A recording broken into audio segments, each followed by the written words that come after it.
La raó de ser del Born Centre Cultural és la decisió que en un moment determinat va prendre l'Ajuntament de Barcelona de conservar les restes arqueològiques que havien aparegut en el subsòl de l'antic mercat del Born. Aquestes restes són un testimoni de les prop de 1.000 cases que van ser enderrocades cap a l'any 1717 després de la Guerra de Successió i gràcies a l'existència de l'edifici del mercat s'han preservat d'impactes urbanístics. Per mi, un dels reptes fonamentals ha estat encaixar aquest projecte dins d'un projecte molt més gran, que és el del propi centre, el del propi projecte del Born, que va començar fa gairebé 12 anys o més enrere i que ara ja es troba convertit en un centre cultural obert i al qual li toca donar resposta a tota una recerca que s'ha anat fent al llarg d'aquests anys i que també li toca apuntar quines són les recerques que en un futur proper i llunyà es poden tirar endavant. Com més sabem del nostre passat, més sabem cap a on volem tirar cap al futur. Aquest gran jaciment, que és dels més grans d'Europa, que ens pensem que ja està excavat, ens n'adonem que encara ens ha de dir moltes coses. I aquesta necessitat de donar a conèixer el jaciment i tota la recerca que s'hi ha dut a terme va fer que ens plantegéssim crear una eina en format d'aplicació mòbil. Una de les coses que ha passat al Born, al Centre Cultural, i a les intervencions arqueològiques que s'han desenvolupat, és que tenim moltes dades, però aquestes dades, un cop fetes les memòries arqueològiques, s'han quedat com en un punt, no? S'han quedat sense aprofundir-ne més. Llavors, l'aplicació ha permès plasmar, per exemple, unes planimetries molts d'aquests materials i situar-los amb la planta arqueològica, amb el que ha facilitat també la possibilitat que tu puguis anar jugant de qui vivia a cada casa i quin tipus de materials hem trobat en aquestes cases. Per restituir les cases potser no tenien suficient informació. Hem hagut de fer més recurs, diguem-li, dels coneixements que tenim de les característiques físiques dels edificis de Barcelona per aplicar-los en el cas del Born. No hi ha res cert en arqueologia, estàs dubtant i aquest dubte és el que et fa avançar amb el coneixement. I en el fons és això, és una feina d'equip, una feina on tothom té el seu paper i és en aquest treball d'equip on tothom posa el seu coneixement que creixem. Ha estat com una espècie de work in progress, de manera que ens ha tocat anar analitzant les possibilitats que teníem per poder seleccionar quins eren aquells elements o aquells temes que volien desenvolupar en aquesta APP, que de moment la considerem la primera de moltes. Jo crec que ha demanat de molta generositat per part de tots aquest projecte. Com s'aborda l'estudi d'un espai com aquest? Des tant de la història de l'art com de la historiografia, com dels propis materials, com de l'arqueologia. És a dir, no t'ho trobes fet i no t'ho trobes llegit, sinó que a través d'inputs, de restes, de visions, d'observar, doncs has d'anar traient aquestes conclusions. La idea que havíem tingut en aquesta aplicació és fer una restitució històrica de les façanes del jaciment. És una proposta molt ambiciosa, extremadament ambiciosa, i precisament per aquesta ambició, la proposta que apareix a l'aplicació és una proposta basada bàsicament en un dibuix lineal, per evitar precisament la problemàtica que genera el nivell de contingut que comporta fer un aixecament d'aquesta mena. L'Emiliano és un personatge, sense sexe ni condició, que fa uns 75 centímetres d'alçada i que, per tant, és un element de referència que col·loquem a totes les nostres restitucions.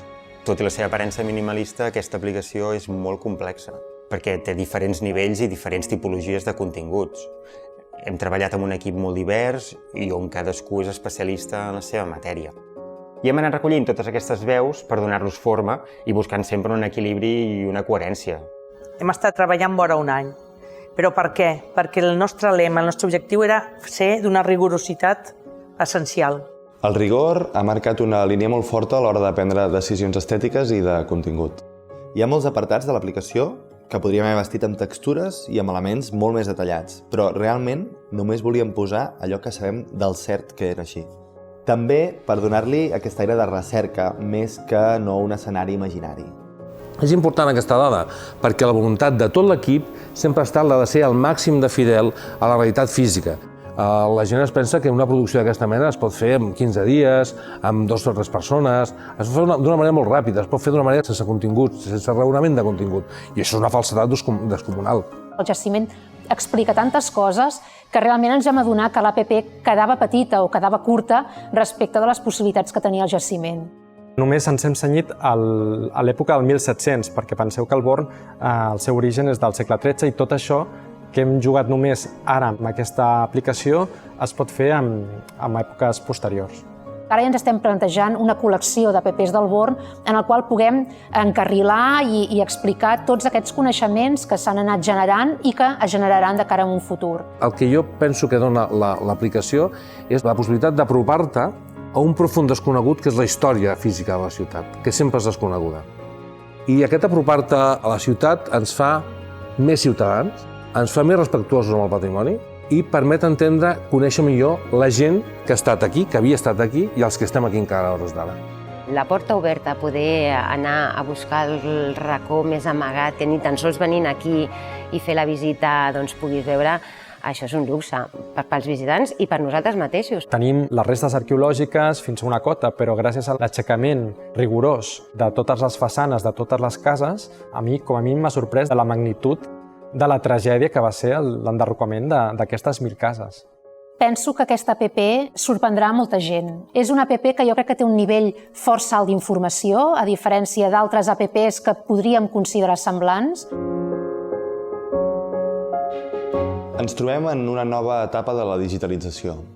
Fins fa poc, tot s'enfocava a digitalitzar el món que ens rodeja, les idees i conceptes i les recerques fetes al llarg dels anys. Però això ens situava en un escenari on teníem molta informació digitalitzada, però l'usuari no especialitzat no tenia eines per interpretar-la o analitzar-la. Hem d'aprofitar la tecnologia per crear noves eines que ens permetin interpretar aquests materials existents. De res serveix tenir un jaciment escanejat en 3D si només hi pot accedir un tècnic des d'un superordinador. L'aplicació està programada per iOS i Android, de manera nativa per aprofitar al màxim els recursos de cada dispositiu.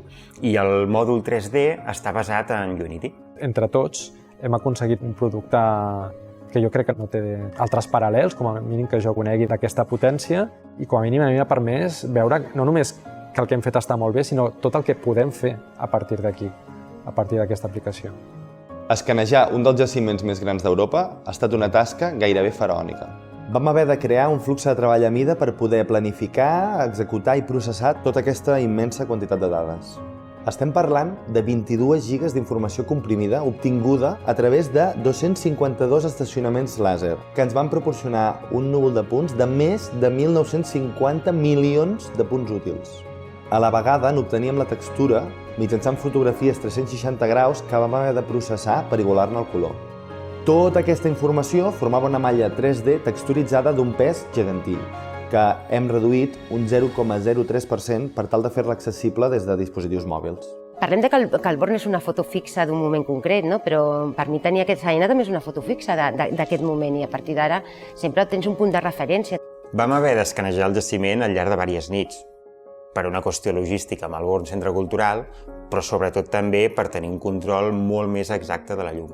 A més, el 40% del jaciment es troba ocult sota la balconada i hi ha zones que són completament fosques i inaccessibles. O sigui, vam haver d'il·luminar amb llum artificial tot el perímetre per poder captar la textura real de les restes arqueològiques. Això és una documentació gràfica que tindrem també com de punt de partida també a nivell de treball del dia a dia, de restauració, de poder veure com estava, com no estava, si ha canviat, si no ha canviat. Vam tenir en compte el fet que aquesta APP es pogués entendre no només des d'aquí, sinó també des de l'altra punta del món. Per això, potser alguna vegada sentireu dir que en el nostre equip no només hi som els que l'hem format, sinó que també hi ha un senyor, que és un senyor de Pequín, que volem que aquest senyor entengui l'APP pràcticament com si estigués in situ. La clau ha estat trobar l'equilibri a l'hora de plantejar i mostrar els continguts, entre un llenguatge més tècnic o especialitzat i un llenguatge més amè, pensat pel públic més general. No estem fent una recreació, no és un invent, no és un joc, és una proposta de com podia haver estat. Com nosaltres diem sempre, i potser no era del tot així, però sí arquitectònicament funciona i per tant és vàlid, la restitució és absolutament vàlida.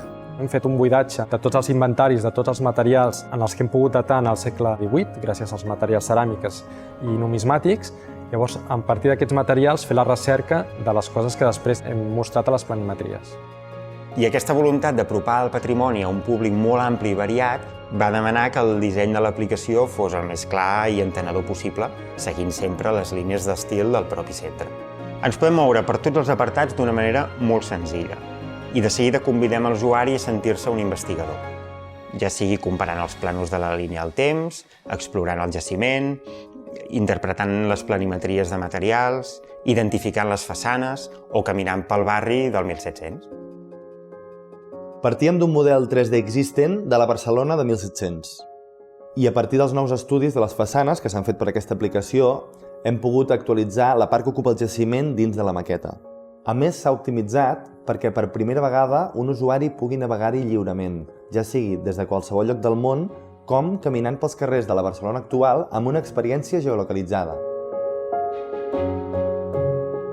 Seguir explorant les vies que permetin donar a la gent les eines per tenir el coneixement d'això que està veient. La principal característica d'aquesta aplicació és que és molt transversal i permet des d'algú que sigui del gremi, per exemple, que sigui un historiador, que sigui una persona, un arqueòleg, descobrir coses per si mateix, perquè el fet que tu et puguis moure lliurement per l'aplicació pots anar descobrint coses que a les visites no pots veure i que també no fa falta que siguis un historiador per tu mateix fer-te el teu propi recorregut o aprendre coses per tu mateix. I el patrimoni és riquesa. Hi ha riquesa de tots. És riquesa dels de Barcelona, és riquesa vostra i és riquesa dels de Pequín. És riquesa per tothom. Només aquest fet ja ens obliga i de fet ens compromet a poder explicar el valor patrimonial i històric d'aquestes restes i creiem que a més és un deure que com a equipament tenim per no només els ciutadans de Barcelona sinó per tot el món en el qual vivim, que sàpiguen no només el que aquí hi poden trobar sinó també tot el que aquí hi poden i hi podem aprendre.